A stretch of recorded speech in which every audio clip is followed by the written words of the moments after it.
Assalamualaikum, selamat pagi. Saya Azrul daripada TM Motor Kapal. Depan saya ni ada model V-Strom 650. Motor cantik lagi, memang cun. Tayar pun tebal lagi. Boleh tengok depan belakang. Disk pun masih lagi baru kiri dan kanan. Ada belly pan bawah lagi original daripada Suzuki.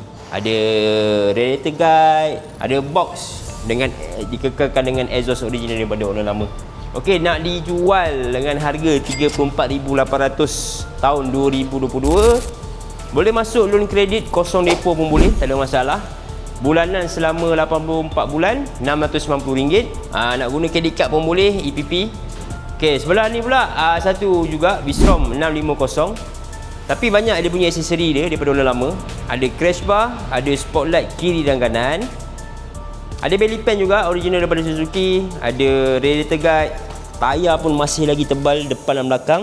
Dia menggunakan tayar Michelin Road 6. Dan didatangkan juga dengan top box dan side box kiri dan kanan. Masih menggunakan exhaust original dengan harga jualan 28,800 tahun 2018.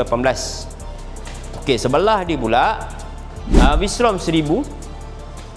Dia datangkan juga dengan aksesori sama dengan sebelah, cuma berbeza sisi sahaja. Dia datangkan dengan top box, side box, ada crash bar, ada spotlight.